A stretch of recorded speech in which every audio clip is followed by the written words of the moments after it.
Hi, everyone. My name is Jacqueline Yu, and I am a trust and estates attorney, founder and principal of the Law Office of Jacqueline D. Yu, located in Beverly Hills, California. The topic of my presentation is on wealth preservation and asset protection strategies for business owners. I will be going over five main strategies that will help business owners protect both their business assets and their personal assets.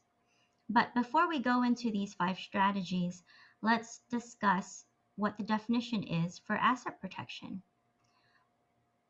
These are strategies that you use to guard your wealth from lawsuits, taxation, divorce, seizure, or other losses. There are also strategies that help you insulate your assets in a legal manner without engaging in illegal practices such as concealment or contempt or fraudulent transfer or tax evasion or bankruptcy fraud. So, again, asset protection strategies are legal strategies that would enable you to protect both your business assets and your personal assets. So let's dive into these five strategies. Number one, separate your business assets from your personal assets. Number two, get liability insurance. Number three, utilize contracts and legal agreements. Number four, form a limited liability entity. And number five, create an asset protection trust. Let's discuss the first strategy. Separate your business assets from your personal assets. Some of the most popular strategies call for changes in the legal and ownership status of your business. And this can be a bridge too far in advance if you're just starting your business. And asset protection, though, is still necessary, and you have to start somewhere. And the earlier it happens, the better. So, the best thing to do when you start a business is open a separate bank account and credit card for your company, separate from your personal credit card and personal bank account. Straight away, always ensure that you don't make a habit of using your company accounts for your personal needs and vice versa. This arrangement can provide limited asset protection in the early days of your business. Though it's not much, it is highly beneficial if you learn these habits early on. The second strategy is getting a liability insurance. You don't drive a car without car insurance, and the same logic applies with making sure you have liability insurance for your business. It will undoubtedly increase your expenses, but the peace of mind you get is well worth the price. Insurance coverage types and costs can widely vary depending on the nature and location of your business. If it involves dangerous chemicals or vehicles, then expect the costs for the insurance coverage to be higher. Some industries, meanwhile, have special coverage packages, like in the case of doctors and lawyers who need malpractice insurance coverage. Having proper insurance coverage is essential throughout the lifetime of your business.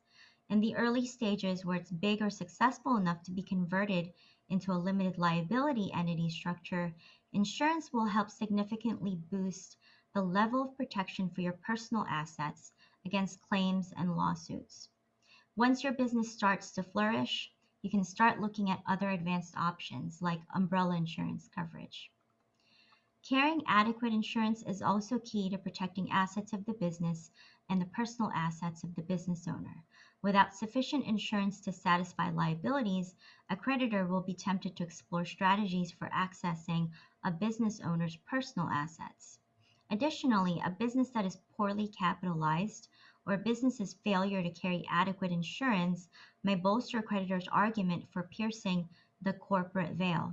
Generally, where the corporate veil is pierced, the court or creditor may ignore the firewall between the business and the business owner's personal assets, exposing such personal assets to creditors. The third strategy is utilize contracts and legal agreements. Written contracts with clients, suppliers, lenders may help avoid disputes over pricing, payment terms, or expectations, and spell out each party's obligations to limit surprises. Where a dispute does arise, a contract may often limit damages to amounts paid under the contract or provide for liquidated damages, such as a set dollar amount. State law varies widely when it comes to the ability to limit liability and damages through contract, so having contracts drafted and reviewed by a competent business attorney licensed in the state in which your business is being operated is key. Conducting business without the cover of legally binding contractual agreements is a big mistake if you want to avoid litigation. And contracts are incredibly important as they often clearly spell out the limits of your business liability to others involved in the transaction. Operating without a contract is like playing with fire. You never know when you are going to get burned. So, besides claims, such activity can also bring your business under the scrutiny of tax authorities and other government agencies. The fourth strategy is to form a limited liability entity. And one of the first lines of defense from business liabilities is to conduct any business activity in a limited liability entity, such as a corporation, a limited liability company, or a limited partnership, or some other similar entity. And you can create a firewall between the business owner's business activity and the business owner's personal assets using these types of entities. The specific business activity, management structure, expected growth potential, and tax considerations will determine what entity type makes the most sense under the circumstances. And the form of business organization with the least degree of asset protection is the sole proprietorship. To put it bluntly, if you are the single owner of your business, your personal assets have zero asset protection. A partnership is marginally better, but only not by significant distance. Even though the risk is shared among individuals, each person's assets are still at risk proportional to their stake in the business. So, changing the legal status of your company is highly recommended if you want to remove the risk to your personal assets altogether. Meaning, if a creditor sues your business, they would only be limited to the assets of your business and would not be able to pierce the corporate veil and reach your personal assets. As the name suggests, a limited liability company or a corporation would be the best options for setting up these types of entities to protect your personal assets from your business assets. They are designed to offer the maximum asset protection. The other consideration is whether you need to create multiple entities. And just as an entity may create a firewall between business activities and a business owner's personal assets, segregating different business lines and business assets into separate entities may create firewalls between such activities and assets as well. For example, a manufacturer that owns its warehouses and transports its products may be taking an unnecessary risk if all assets are owned and all activities are conducted inside a single limited liability entity. A coffee shop company and a judgment against the company could put all of the company's assets at risk if the coffee shop company both has its building and its business accounts and inventory all under one limited liability entity. On the other hand, if the company is divided into several entities, such as, for instance, a real estate holding company that only holds the building, and an operations company that only deals with the management and operations of the business. By separating the activity from the real estate, this would enable the business owner to isolate the liability as to each asset of that business. So if there was a lawsuit dealing with the real estate, then by segregating the business assets into their separate entities, the lawsuit dealing with the real estate won't be able to um, reach the assets that are dealing with the operations of the business in the operations entity, for instance. So, to set up such separation, two entities would typically be created and the entities would execute contracts with one another. The rental agreements would occur between the real estate holding entity and the operations entity. The operations company could lease a building from the real estate holding company. And in order to execute uh, this type of contract between the two entities, uh, the proper documentation, capitalization, insurance, and governance are necessary. And this would ensure that the courts will respect these segregations of entities from one another and from the business owner's personal assets. The fifth strategy is creating an asset protection trust. So, what is an asset protection trust? Asset protection trusts are trusts that divide the beneficial ownership of assets from the legal ownership of assets. A trust's beneficiaries are beneficial owners of the assets in the trust. The trustee holds the legal title of the assets of the trust.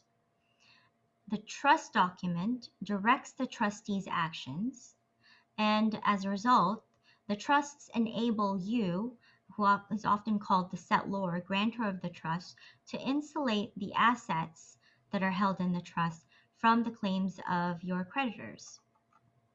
A key provision of asset protection trusts is a spendthrift clause, and we incorporate a spendthrift language into the trust agreement um, for the benefit of a person who is not able to control his or her spending. As a result, you, as the settlor who created the trust, can appoint an independent third party trustee to direct how the trust uses the assets held in the trust based on this spendthrift clause. And today, the spendthrift clause is commonly used to protect your assets from lawsuits because you don't have the absolute control over the assets in the trust, and it's a third party independent trustee who's controlling these assets, guided by the terms of a spendthrift clause. Creditors would not be able to reach these assets in the trust because you, as a settlor or grantor, do not completely own those assets and do not have the absolute power to manage these assets. Thus, the assets remain safe and secure within the trust simply because of this separation of you as the grantor or settlor having only the beneficial ownership of the assets as opposed to the independent third party trustee who has the legal ownership and power to manage these assets. And a number of jurisdictions offer these types of asset protection trusts, or also known as self settled asset protection trusts. And some of these jurisdictions are Nevada, Delaware, Wyoming, and Alaska. California, unfortunately, do not acknowledge self-settled asset protection trusts. So if you were in California and you created a California trust uh, and appointed a third-party independent trustee, but you are also the beneficiary of that trust, if you were sued, the creditors would be able to pierce through this trust and reach the assets of a California self-settled trust. So essentially, an asset protection trust is designed to keep your assets away from the claims of creditors. And assets in these trusts are often bequeathed to children or family members once you pass away. So they are also a strategy to preserve your wealth for the benefit of your loved ones. Asset protection strategies can vary significantly by location, as the legal foundations they are built on are highly dependent on the local jurisdiction. So, therefore, as a business owner, it's your responsibility to educate yourself, to engage a competent trust and estates attorney to assist you with structuring the appropriate asset protection trust. And a lack of awareness about relevant laws simply serves to magnify your personal liability.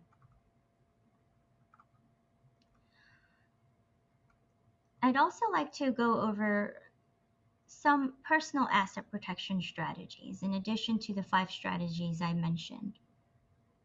So, in addition to limiting your business liabilities, you as a business owner should also consider positioning your personal assets for creditor protection.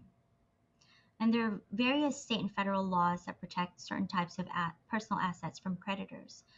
These exempt assets from creditors' reach may include home equity, qualified plan balances, individual retirement accounts, annuities, life insurance, death benefits, and cash values, as well as other miscellaneous assets such as your personal vehicle, your burial plot, or your livestock. What is exempt and the degree to which it may be exempt varies greatly by state.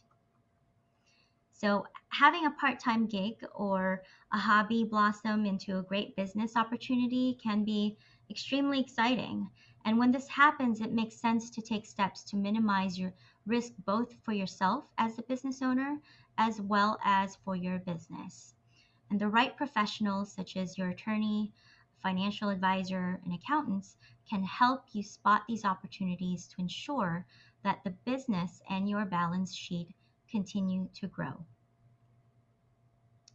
If you have any questions or if you'd like to explore setting up an asset protection trust or forming a limited liability entity, please do feel free to reach out to me. I have my contact information in this last slide. I've also provided a PDF of this PowerPoint presentation.